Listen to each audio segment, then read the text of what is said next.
नमस्कार। CS learning के इस यूट्यूब प्लेटफॉर्म पे आप सभी का स्वागत है। आज हम बजट के महत्वपूर्ण प्रश्नों का जो सीरीज थी उसमें आगे चलेंगे। 30 क्वेश्चन से आगे आज हम देखेंगे। आइए देखते हैं इन प्रश्नों को। जो आज का पहला प्रश्न है, अर्थात 30 के आगे हम 31 नंबर पे चलेंगे। बजट 2023-24 में कुल कितने नए मेडिकल कॉलेज खोलने की व्यवस्था की गई है? सरकार ने बजट 2023-24 में कुल कितने नए मेडिकल कॉलेज खोलने की व्यवस्था की गई है? आपके सामने ऑप्शन है 157, 147, 57, 0। बताइए भाई, आप लोग तुरंत आंसर दीजिए। नए मेडिकल कॉलेज की बात हो रही है, ध्यान दीजिएगा, टर्म ये है नया मेडिकल कॉलेज, जबकि बजट में एक भी मेडिकल कॉलेज खोलने की व्यवस्था नहीं की गई है। क्या किया गया है? एक भी नया मेडिकल कॉलेज खोलने की व्यवस्था नहीं की गई है। आप कंफ्यूज होंगे कि 157 मेडिकल कॉलेज खोलने की व्यवस्था की गई है। नहीं, 157 नर्सिंग कॉलेज खोलने की व्यवस्था की गई है। क्या? Nursing college. कहा गया था कि जो 2014 से अब तक अर्थात 2022-23 तक जो कुल 157 नए मेडिकल कॉलेज खोले गए हैं। क्या खोले गए हैं? नए मेडिकल कॉलेज खोले गए हैं। इन कॉलेजों के पास में ही, इनके को एग्जिस्टेंस में ही 157 नए क्या खोले जाएंगे? नर्सिंग कॉलेज खोले जाएंगे। तो इस प्रश्न का जो आपका आंसर हो जाएगा, क्या हो जाएगा? 0। Next, urban infrastructure development fund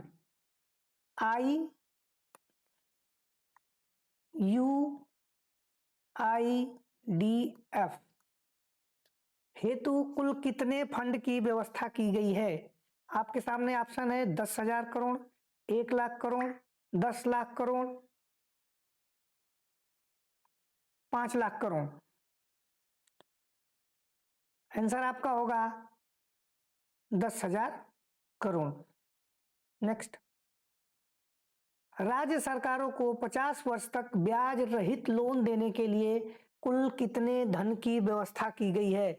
जो आउटले बनाया गया है राज्य सरकारों को देने के लिए, उसका आंसर आपके सामने है 1.03 लाख करोड़, 1.30 लाख करोड़, 1.5 लाख करोड़। ये लाख है, लख लिख के आया है, टाइपिंग मिस्टेक है, ये पढ़ लीजिएगा आप लोग। लाख है, लाख करोड़, 1.3 लाख, 1.3 करोड़। आपका सही आंसर है 1.30 लाख करोड़। क्या? 1.30 लाख करोड़। किस चीज के लिए ये लोन दिया जाएगा? 50 वर्षों तक ब्याज रहित इंफ्रास्ट्रक्चर डेवलपमेंट के लिए। ध्यान दीजिएगा, किस चीज के लिए? इंफ्रास्ट्रक्चर डेवलपमेंट के लिए।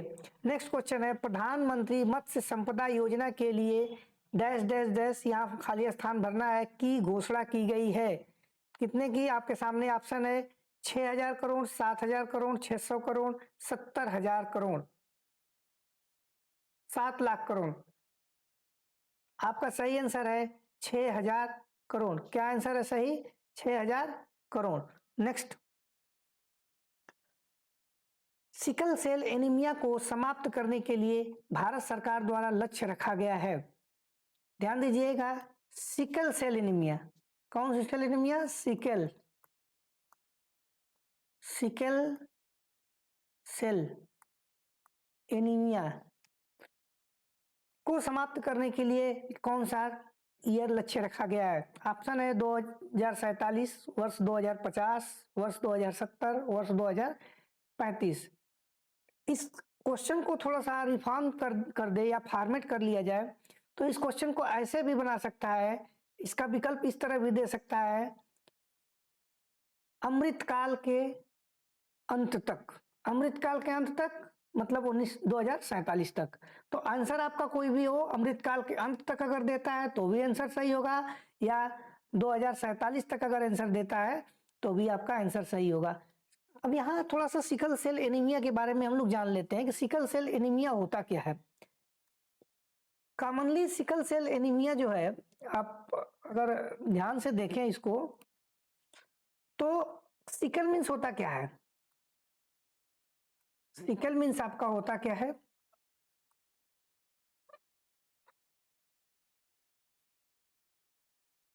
हाशिया। हाशिया, हाशिया देखें, जिससे गांव में पहले खेतों में कटाई की जाती थी धान और गेहूं की, हाशिया होती है, जो कुछ ऐसा रूप उसका होता है। मनुष्य के शरीर की जो आरबीसी, रेड ब्लड सेल्स होते हैं, इन रेड ब्लड सेल्स का आकार जो होता है गोल होता है। कैसा होता है? गोल होता है, ऐसा होता है। ये इसी गोल आकार के कारण रक्त में ऑक्सीजन के संचार को सही ढंग से कर पाते हैं। जब ये रक्त में, मान लीजिए वेन्स है, इस वेन्स में गोल है, तो आसानी से ये रक्त के साथ ऑक्सीजन का क्या करती हैं? प्रवाह करती हैं। अब अगर इसका आकार ऐसे टेढ़ा मेढ़ा हो जाए, कटा फटा हो जाए, तो क्या होगा? ऑक्सीजन का संचार क्या होगा? रुक जाएगा। ऑक्सीजन का संचार जब रुकेगा तो सेल्स जो आरबीसी हैं, रेड ब्लड सेल्स हैं, ये और डैमेज होंगी, और डैमेज होकर के ये जो भी हैं सबको ब्लॉक कर देंगी।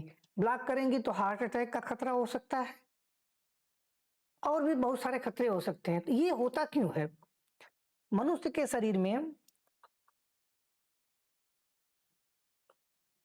या मनुष्य के कुल क्रोमोसोम की संख्या कितनी होती है? 23 जोड़े क्रोमोसोम होते हैं। कितने होते हैं? 23 जोड़े। इस 23 जोड़े में से जो 11वां जोड़ा है, कौन सा जोड़ा? 11वां जोड़ा, 11वां पेयर जो है, इस पेयर के HBB, haemoglobin beta gene, haemoglobin beta gene के म्यूटेशन के कारण, किसके म्यूटेशन के कारण? Haemoglobin beta gene. याद कर लीजिए, ये क्वेश्चन बन सकता है। हीमोग्लोबिन बीटा जीन के म्यूटेशन के कारण, म्यूटेशन के कारण क्या होता है? सिकल सेल एनीमिया रोग हो जाता है। कौन सा रोग होता है? सिकल सेल एनीमिया रोग हो जाता है। इसको 11वें जोड़े को, इसको बीटा सेल भी बोलते हैं। क्या बोलते हैं? Beta cell. Beta cell. Question बनेगा कि किस किस क्रोमोसोम में कमी के कारण, किस क्रोमोसोम में डिफेक्ट होता है? तो 11वां क्रोमोसोम होता है, 11वां जोड़ी जो होता है, इसमें समस्या के कारण कौन सा रोग होता है? सिकल सेल एनीमिया रोग होता है। आगे अगर देखा जाए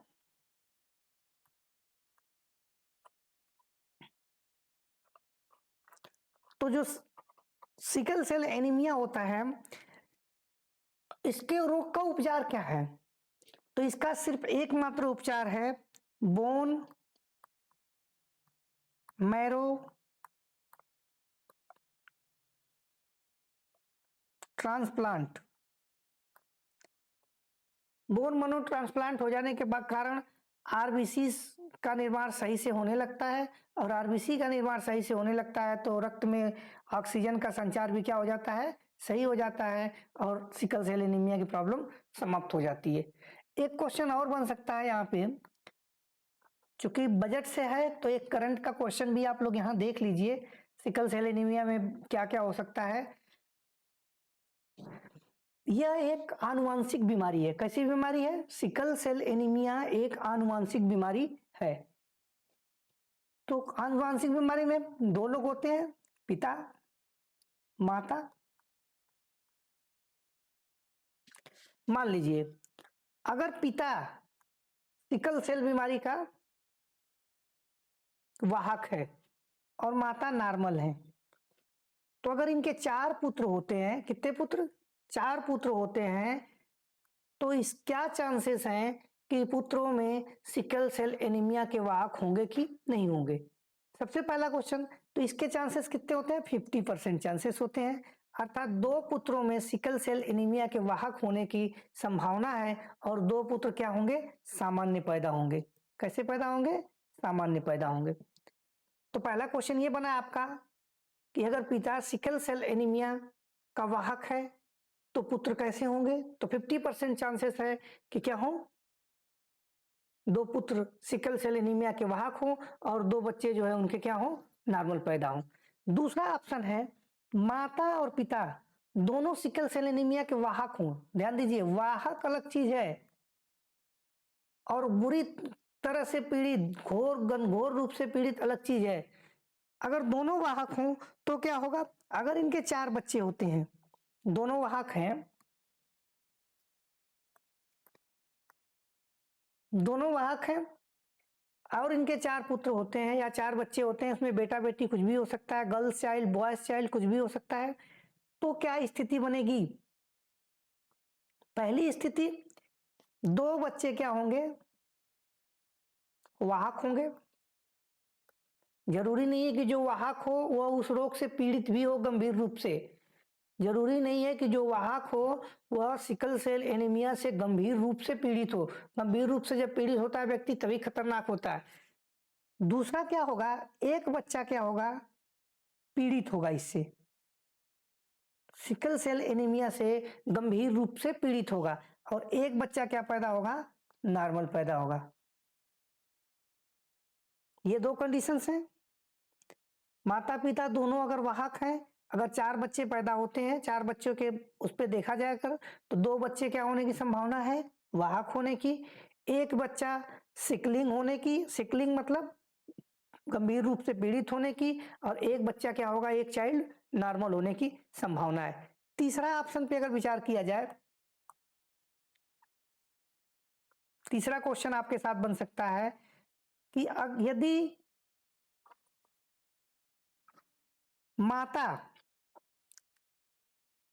सामान्य हो और पिता सिकलिंग हो, सिकलिंग मतलब गंभीर रूप से पीड़ित, क्या हो, गंभीर रूप से पीड़ित हो, तो क्या स्थिति होगी। तो इस स्थिति में जो बच्चे होंगे, जितने भी बच्चे होंगे वो 100% क्या होंगे, वाहक होंगे, वाहक होंगे और सिकलिंग होने की भी संभावना है, सिकलिंग होने की भी संभावना है, अर्थात गंभीर रूप से पीड़ित होने की भी संभावना है और 100 रूप से वाहक तो होंगे ही होंगे। तीसरा ऑप्शन आपके सामने है, अगर पिता सिकलिंग है और माता वाहक है, क्या है, पिता सिकलिंग है और माता वाहक है, तो स्थिति क्या होगी, इसको देख लीजिए। अगर पिता सिकलिंग मतलब पिता गंभीर रूप से सिकल सेल एनीमिया का शिकार है और माता सिर्फ वाहक है, तो इस स्थिति में अगर इनके 4 बच्चे पैदा होते हैं, 4 चाइल्ड का जन्म होता है, तो 2 क्या होंगे, वाहक होंगे और 2 क्या होंगे, सिकलिंग होंगे। मतलब 2 गंभीर रूप से पीड़ित होंगे, इसमें नॉर्मल होने की संभावना नहीं है। अगर माता पिता में से एक, अर्थात पिता क्या है, सिकलिंग है और माता क्या है, वाहक है, तो जो बच्चे पैदा होंगे 2 क्या होंगे, वाहक पैदा होंगे और 2 क्या होंगे, 2 चाइल्ड उसमें से आपके सिकलिंग होंगे गंभीर रूप से। अगर पांचवी कंडीशन जो है, मान लीजिए दोनों क्या है, सिकलिंग है, दोनों सिकलिंग है, तो इसमें जो बच्चा पैदा होगा ये 100 रूप से क्या होगा, सिकलिंग होगा, क्या होगा, सिकलिंग होगा, अर्थात गंभीर रूप से पीड़ित होगा। चाहे एक बच्चा पैदा हो या 4 बच्चे पैदा हो, सभी के सभी क्या होंगे, सिकलिंग है। तो ये आपके क्वेश्चंस बनने की प्रबल संभावना है, तो इसको आप लोग देख लीजिएगा। एक क्वेश्चन और देख लीजिए, आरबीसी का जीवन काल कितना होता है, 120 दिन। आरबीसी का जीवन काल कितना होता है, 120 दिन। लेकिन अगर पूछ दे कि सिकल सेल आरबीसी का जीवन काल कितना होता है, सिकल सेल आरबीसी का जीवन काल कितना होता है, तो आंसर होगा 10 to 15 डेज। कितना, 10 से 15 दिन। चलिए नेक्स्ट क्वेश्चन देखते हैं।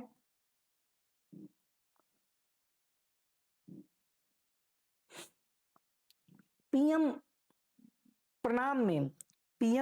प्रणाम में आर का क्या अर्थ है, पहले भी बताया जा चुका है पहले वीडियो में कि पीएम प्रणाम में पी का फुल फॉर्म था programme for restoration awareness nourishment amelioration of mother earth, अर्थात आर का क्या आया, रेस्टोरेशन। आंसर क्या होगा आपका, रेस्टोरेशन।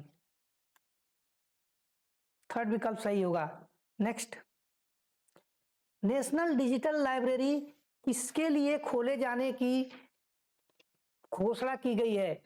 इस बार बजट में नेशनल डिजिटल लाइब्रेरी खोले जाने की घोषणा की गई है और यह किसके लिए की गई है। ऑप्शन है आपके सामने, देश के समस्त नागरिकों के लिए, हायर शिक्षा प्राप्त करने वाले बच्चों के लिए, 50 वर्ष से अधिक आयु के लोगों के लिए, और नेक्स्ट ऑप्शन है बच्चों व किशोरों के लिए। आपका सही आंसर है, अगर आप वीडियो अपलोड किए हुए वीडियो को सही ढंग से देखे होंगे तो उसमें विस्तृत चर्चा की गई है नेशनल डिजिटल लाइब्रेरी के बारे में। तो यह किसके लिए खोली गई है, बच्चों व किशोरों के लिए। किसके लिए, चाइल्ड और एडोलेसेंस के लिए। नेक्स्ट क्वेश्चन, आपका सही विकल्प क्या होगा, बच्चों और किशोरों के लिए। Next, PM PVTG, PM PVTG में टी का क्या अर्थ है, टी का क्या अर्थ है।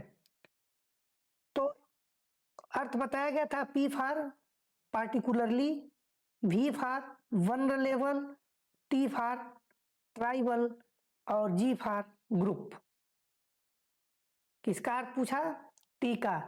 तो टोटल ट्राइबल ट्रेवल टैक्स, आपके सामने ऑप्शन है, आंसर आपका क्या हो जाएगा, ट्राइबल।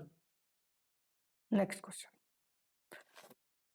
आगामी 3 वर्षों में कुल कितने एकलव्य मॉडल स्कूल खोले जाने का लक्ष्य रखा गया है। कितने वर्ष में, अर्थात 2023-24, 2024-25 और 2025-26, ये 3 साल में कुल कितने एकलव्य मॉडल स्कूल, क्या एकलव्य मॉडल स्कूल खोले जाने का लक्ष्य रखा गया है। तो आपका आंसर क्या होगा, 840, 740, 1000, 38,800। विकल्प सही सही क्या होगा भाई, 740। 38,800 क्या है, 38,800 टीचर रखे जाएंगे। क्या रखे जाएंगे, टीचर्स रखे जाएंगे, किसमें, इन्हीं 740 विद्यालयों में। नेक्स्ट क्वेश्चन, यूआईडीएफ का विस्तार रूप क्या है। पहला ही क्वेश्चन आपका स्टार्ट हुआ था यूआईडीएफ से, अर्बन इंफ्रास्ट्रक्चर डेवलपमेंट फंड। क्या है, अर्बन इंफ्रास्ट्रक्चर डेवलपमेंट फंड। तो विकल्प नंबर 1 इसका बिल्कुल सही है। कंफ्यूज मत होइएगा, अर्बन इंडिया डेवलपमेंट फंड से, अर्बन डेवलपमेंट मॉडर्न इंडिया से, उपरोक्त में से कोई नहीं से। इसका आंसर क्या होगा, urban infrastructure development fund. Next, अगला प्रश्न है, आईजीओटी कर्मयोगी योजना किससे संबंधित है। कभी कभी आपके सामने आईजीओटी का फुल फॉर्म भी पूछा जा सकता है। आई से इंटीग्रेटेड गवर्नमेंट ऑनलाइन ट्रेनिंग कर्मयोगी, इसका फुल फॉर्म है। ये किसके लिए है, सरकारी कर्मचारियों के परिवारों को सहायता देने के लिए, सन्यासी आबलिक पुजारियों की सहायता के लिए, सरकारी कर्मचारियों के शिक्षण एवं प्रशिक्षण के लिए, योगी सहायता कोष है। क्या है भाई, कर्मयोगी। कर्मयोगी योजना जो है आपका सरकारी कर्मचारी गवर्नमेंट एम्प्लॉइज के शिक्षण और प्रशिक्षण को बढ़ावा देने के लिए, इनके शिक्षण प्रशिक्षण को ध्यान में रख करके लाई गई योजना कौन सी है, कर्मयोगी योजना है। नेक्स्ट, राष्ट्रीय हाइड्रोजन मिशन, क्या है, राष्ट्रीय हाइड्रोजन मिशन हेतु आवंटित धनराशि है। आपका विकल्प सही है, देखिए विकल्प आपके सामने, 19,800 करोड़, 19,700 करोड़, 20,000 करोड़, 35,000 करोड़। आपका आंसर क्या होगा, 19,700 करोड़। क्या, 19,700 करोड़ किसके लिए, राष्ट्रीय हाइड्रोजन मिशन हेतु आवंटित धनराशि है। नेक्स्ट, पीएम प्रणाम में प्रणाम का विस्तार है। कभी कभी हिंदी में भी अगर लिखता है पीएम प्रणाम तो आप उसको ध्यान दीजिएगा कि पीएम प्रणाम में प्रणाम का विस्तार क्या है। तो प्रणाम हिंदी में भी लिखेगा तब भी आपका आंसर वही होगा। तो पीएम प्रणाम में आपका सीधे सीधे देख लीजिए जो आंसर है, programme for restoration awareness nourishment and amelioration of mother earth, ये भी क्वेश्चन आ चुका है जिसमें आपसे आर का फुल फॉर्म पूछा गया था, रेस्टोरेशन। आर का क्या अर्थ है, तो रेस्टोरेशन। अब यहाँ सेम क्वेश्चन आ गया कि प्रणाम का फुल फॉर्म क्या है, प्रणाम का फुल फॉर्म क्या है। कभी कभी ये दे करके पूछ देगा इसका संक्षिप्त रूप क्या है, तो उसका संक्षिप्त रूप होगा प्रणाम। अगर प्रणाम का फुल फॉर्म पूछे तो programme for restoration awareness nourishment and amelioration of mother earth. Next, Govardhan scheme का विस्तृत रूप क्या है। पहले पार्ट के वीडियो में भी गोवर्धन स्कीम के बारे में क्वेश्चन था, इसमें भी गोवर्धन स्कीम के बारे में क्वेश्चन है। तो इसका सही आंसर क्या होगा, global galvanizing organic bio agro research dhan, globalization organic bio agro resource dhan, galvanizing organic bio agro resources dhan, galvanizing open bio resources धन। आपका सही विकल्प है थर्ड नंबर। कौन सा विकल्प सही है, थर्ड नंबर विकल्प सही है। क्या, गैलोनाइजिंग ऑर्गेनिक बायो एग्रो रिसोर्सेस धन। क्या है, रिसोर्सेस धन है, रिसर्च नहीं है। क्या है, रिसोर्सेस धन है, ग्लोबलाइजेशन नहीं है, और इसमें क्या है, ओपन नहीं है। ठीक, तो विकल्प कट गया, एक विकल्प आपके पास बचा जो कि सही है। नेक्स्ट क्वेश्चन, महिला सम्मान बचत पत्र के संबंध में क्या गलत है। ध्यान दीजिए, क्या पूछा है, गलत पूछा है क्या है। तो पहले बात में महिला सम्मान अगर बचत पत्र के बारे में आप विस्तृत जानते हैं तो इस क्वेश्चन का आंसर बिल्कुल आप सही देंगे, अदरवाइज आपका एक प्रश्न का आंसर गलत होने की संभावना है। तो वीडियो में आप इसको देखे होंगे, बहुत विस्तृत इस पे चर्चा की गई है। आप अगर नहीं देखे हो तो वीडियो जाके देखें। और मैं एक बार पुनः बता देता हूं कि यह सिर्फ महिलाओं के लिए एक बचत पत्र है जिसमें महिलाएं इन्वेस्ट कर सकती हैं, अर्थात पहला विकल्प क्या हुआ, सही हो गया। इसमें एक बार ही निवेश किया जा सकता है, अर्थात अगर बॉन्ड खरीदते हैं, विकास सम्मान बचत पत्र को खरीदते हैं तो एक ही बार एक महिला खरीद सकती है, उसको 4 बार नहीं खरीद सकती। यह एक स्मॉल सेविंग स्कीम है। हाँ बिल्कुल, यह एक स्मॉल सेविंग स्कीम है जिसपे 7.5% ब्याज, जिसपे जो सरकार ब्याज देगी, कितने की देगी, 7.5% की दर से इंटरेस्ट उस पर मिलेगा। इसमें 10 लाख तक धनराशि निवेश किया जा सकता है। ये जो धनराशि 10 लाख है, ये 10 लाख न होकर के कितना है, ये 10 लाख धनराशि नहीं है, अर्थात गलत विकल्प कौन सा हो गया, 4 नंबर। तो आपका आंसर सही क्या होगा, 4 नंबर। यह राशि है 2 लाख रुपए तक, कितने तक, 2 लाख रुपए तक इन्वेस्ट करने का इसमें क्या है, प्लान है। एक महिला 2 लाख रुपए तक इन्वेस्ट कर सकती है। नेक्स्ट क्वेश्चन है आपका, बजट 2023-24 में कितने प्रायोरिटी सेक्टर हैं। ध्यान दीजिए, प्रायोरिटी पूछा गया है। 23-24 के प्रायोरिटी कितने हैं, 7 हैं, जिसको क्या नाम दिया गया है, एक और नाम दिया गया है, सप्तऋषि। क्या नाम दिया गया है, सप्तऋषि, सप्तऋषि नाम दिया गया है।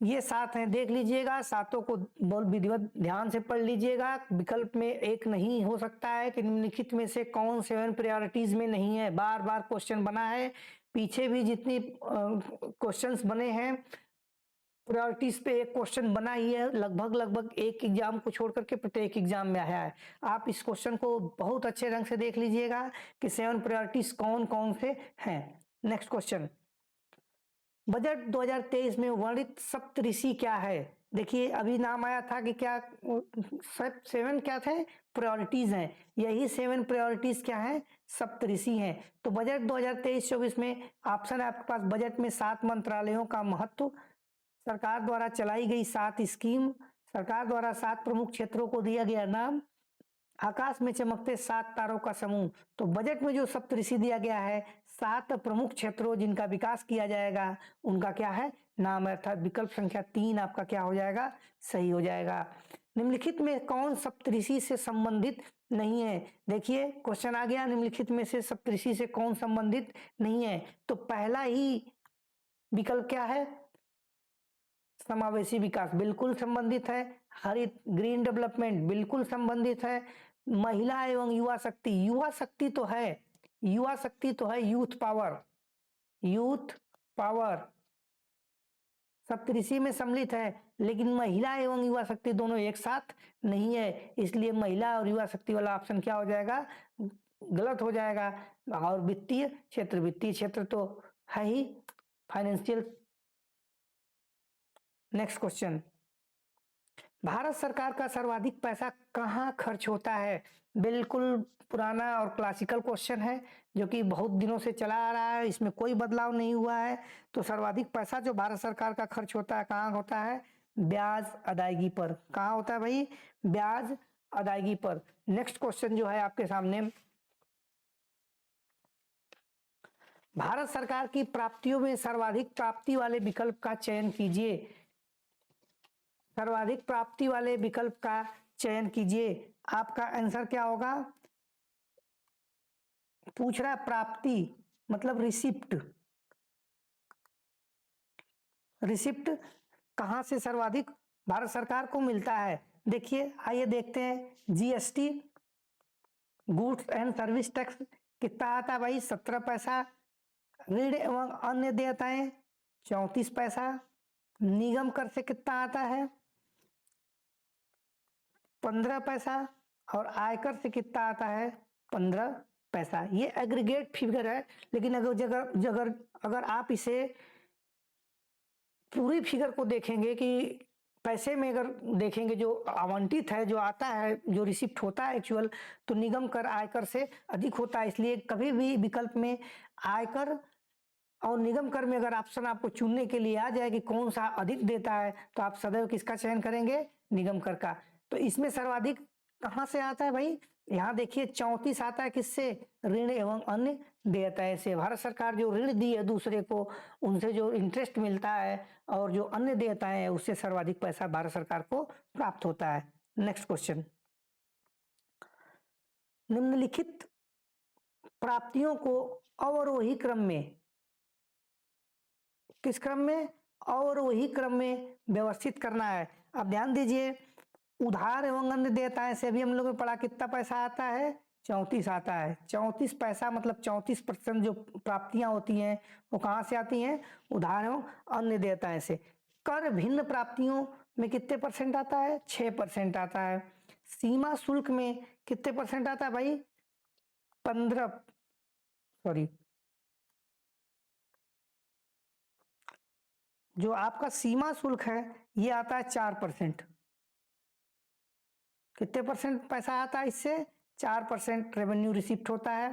निगम कर से जो आपका आता है 15%, अभी हम लोग ने पढ़ा। और आयकर से भी क्या आता है? 15%। ध्यान दीजिए, अभी अभी हमने बताया कि जब निगम कर और आयकर दोनों की बात हम करेंगे, निगम कर और आयकर, पहले विकल्प को देख लेते हैं कौन सा विकल्प हमारा सही होगा। सबसे अधिक किससे आता है? उधार एवं अन्य देयताओं से। तो सबसे पहले विकल्प सबसे लास्ट में जाएगा, सबसे अधिक वाला। तो एक नंबर सबसे अंत में देखिए कहाँ है?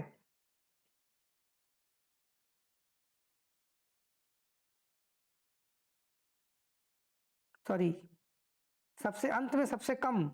और वही क्रम में लगाना है। किस क्रम में लगाना है? और वही क्रम में लगाना है। और वही क्रम में लगाना है। तो सर्वाधिक पैसा आता है उधार एवं अन्य देयताएं से, तो एक नंबर पहले पे हो जाएगा। दूसरे नंबर पे क्या होगा भाई? दूसरे नंबर पे पैसा सर्वाधिक कहां से आ रहा है? निगम कर 4 नंबर, फिर आयकर, इसके बाद जो नंबर आएगा आपका कर भिन्न प्राप्तियां 2 नंबर, और लास्ट में बच गया ये क्या आपके सामने?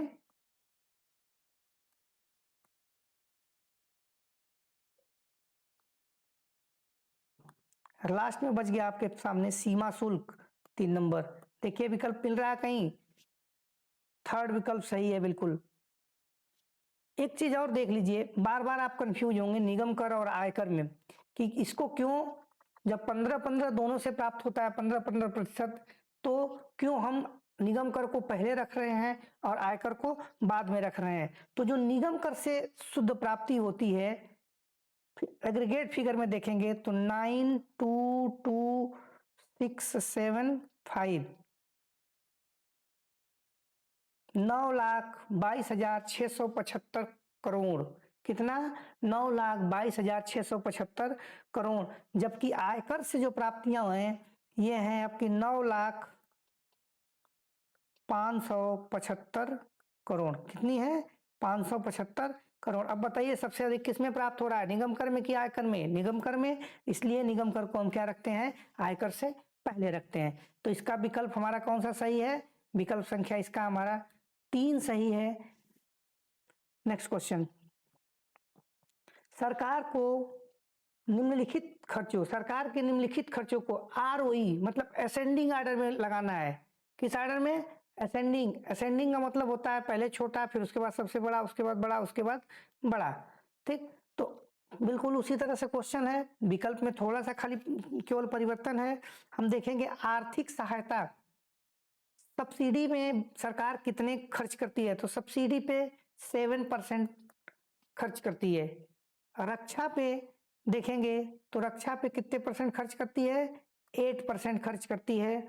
इसके बाद नंबर आता है केंद्रीय योजनाएं सेंट्रल गवर्नमेंट की जो स्कीम्स हैं इस पे सरकार जो है 17% खर्च करती है अपने कुल खर्चों का। करों और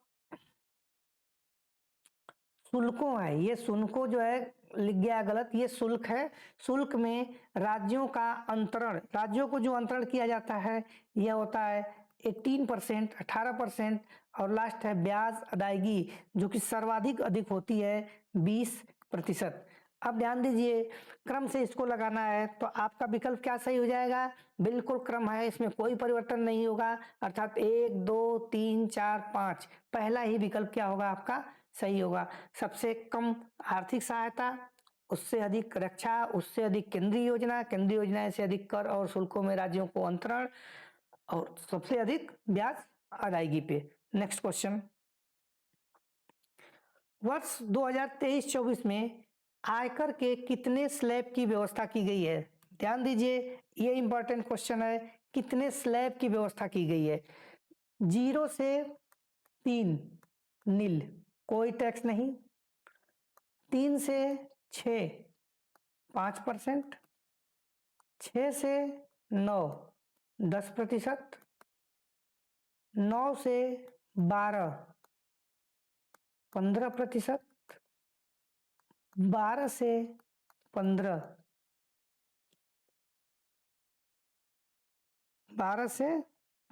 20%, और 15 से अधिक ग्रेटर देन 15 30%। गिनिए कितने स्लैब हुए? 1 2 3 4 5 6। तो आंसर क्या हो जाएगा आपका? 6। नहीं, आंसर 6 नहीं होगा क्योंकि ये तो स्लैब नहीं है ना, ये तो 0 हो गया, ये स्लैब नहीं है। स्लैब कितने हैं? 5 10 15 20 और 30। कितने कितने हैं? 5%, 10%, 15%, 20% और 30%। इसलिए आंसर आपका क्या सही होगा? 5 स्लैब की व्यवस्था की गई है। नेक्स्ट, वर्ष 2023-24 के लिए सरकार द्वारा अधिकतम सरचार्ज को 37% से घटाकर कितने परसेंट कर दिया गया है? देखिए सरचार्ज 10% भी है, 15% भी है, 20% भी है, लेकिन अधिकतम कितना है? अधिकतम कितना था पहले? 37%। अब उसको घटा करके सरकार ने कै परसेंट कर दिया है? 25% कर दिया है। नेक्स्ट क्वेश्चन, वर्ष 2023-24 में आयकर की कुल कितने स्लैब की व्यवस्था की गई थी? सॉरी 22-23 में पूछ रहा है, ईयर बहुत ध्यान से देखिएगा, यहाँ कौन सा ईयर पूछ रहा है? 22-23। पिछले क्वेश्चन में कौन सा ईयर पूछा गया था? पिछले क्वेश्चन में कौन सा ईयर पूछा गया था भाई? 23-24। कौन सा ईयर पूछा गया था? 23-24 पूछा गया था। इस क्वेश्चन में कौन सा पूछा जा रहा है? 22-23। कितने की व्यवस्था की गई थी? तो देख लेते हैं इसको, पिछले क्या था? 0 से 2.5 लाख नील, 2.5 से 5 5%, 5 से 10 10%, 10 से 12.5, सॉरी 5 से 7.5, 10%, 7.5 लाख से 10 लाख, 15%, 10 लाख से 12.5 लाख, 20%, 12.5 से 15 लाख, 25% और 15 लाख से अधिक 30%। गिनिए 5%, 10, 15, 20, 25, 30, कितने स्लैब हुए? 6। आंसर क्या हो जाएगा हमारा? विकल्प संख्या 1। नील वाले को स्लैब नहीं मानते हैं। 0 से 2.5 लाख का जो स्लैब है उस पे नील वो टैक्स देना है। नेक्स्ट क्वेश्चन, अधिकतम सरचार्ज की न्यूनतम धनराशि क्या है? वह धनराशि जिस पे अधिकतम सरचार्ज लगता है। तो आपके सामने आंसर है 35 लाख से अधिक आय पर, 25 लाख से अधिक की आय पर, 5 करोड़ से अधिक की आय पर, 10 करोड़ से अधिक की आय पर। आंसर आपका होगा 5 करोड़ से अधिक की आय पर। 5 करोड़ से अधिक की आय पर। 5 करोड़ से अगर आपकी आय नीचे है तो उस पे जो सरचार्ज है अधिकतम नहीं बल्कि कुछ अधिकतम से कम सरचार्ज होगा। अधिकतम सरचार्ज कितने है भाई? 25%। तो आंसर क्या होगा आपका? 5 करोड़ से अधिक की आय पर। नेक्स्ट क्वेश्चन, वर्ष 2023-24 में सरकारी घाटों को मिलान कीजिए।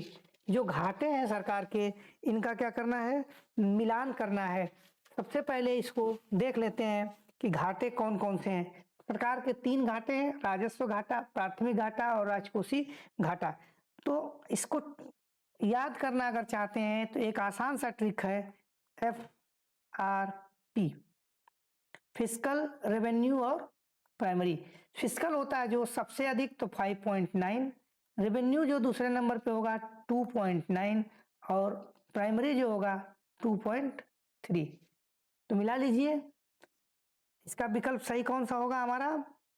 ए, राजस्व घाटा, मतलब रेवेन्यू डेफिसिट 2.9, प्राथमिक 2.3 और राजस्व घाटा 5.9।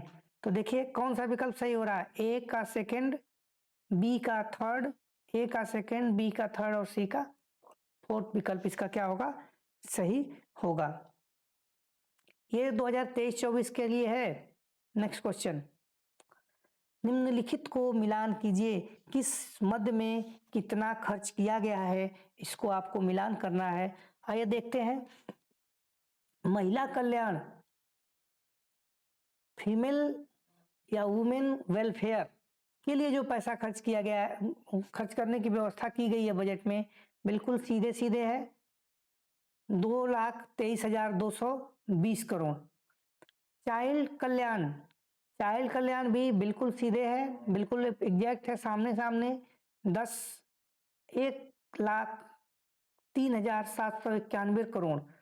अनुसूचित जाति कल्याण, अनुसूचित जाति कल्याण में जो पैसे खर्च करने की बात की गई है वो है आपका 1,59,126 करोड़। अनुसूचित जनजाति, अनुसूचित जनजाति के लिए जो पैसा खर्च करने की बात की गई है वो है आपका 1,19,510 करोड़।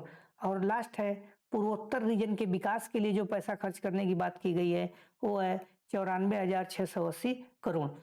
मिला लेते हैं भाई, पहला विकल्प होगा पहले का पहला, दूसरे का सेकंड, तीसरे का फोर्थ और चौथे का थर्ड और लास्ट का फिफ्थ।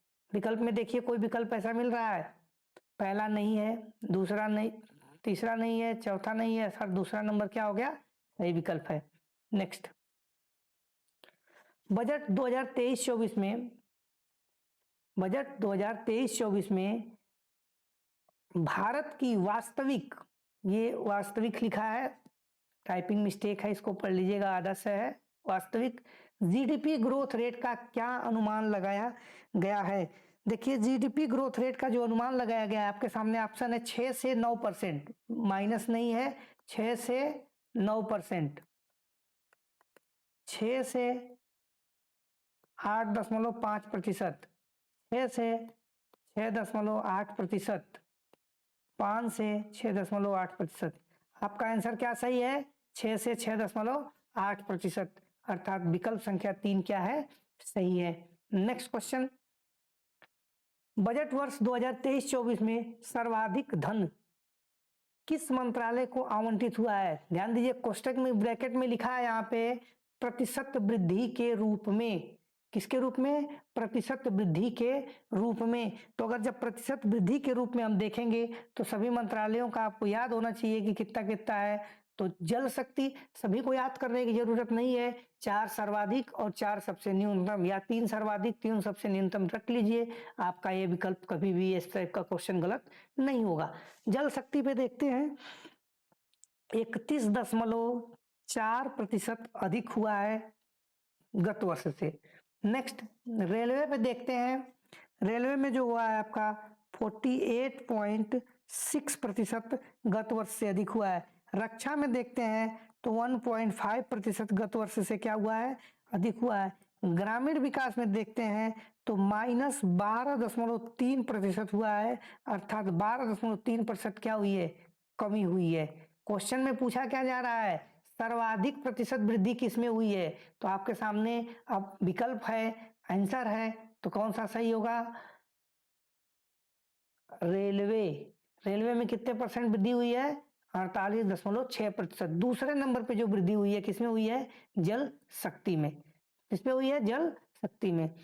इस प्रकार से बजट से संबंधित महत्वपूर्ण प्रश्नों का जो ये सीरीज थी, अब 2 भाग में यहीं पे समाप्त होती है। आगे हम बजट के जो ट्रेडिशनल क्वेश्चंस हैं, जैसे बजट प्रारंभ कब हुई, बजट कब किस देश ने ले आया, बजट कहाँ से आया, बजट का शब्द का रूप क्या है, भारत के संविधान में बजट संबंधित क्या प्रावधान है, इस पे एक अलग से वीडियो हम आपको लेकर के आएंगे। तब तक के लिए आप पढ़ते रहिए, मन लगा करके प्रैक्टिस खूब करते रहिए, ताकि परीक्षा आने पे आपका विकल्प बिल्कुल आपके क्वेश्चन को पढ़ते पढ़ते दिमाग में चलने लगे और आप सही विकल्प का चयन कर पाएं। तब तक के लिए धन्यवाद, नमस्कार।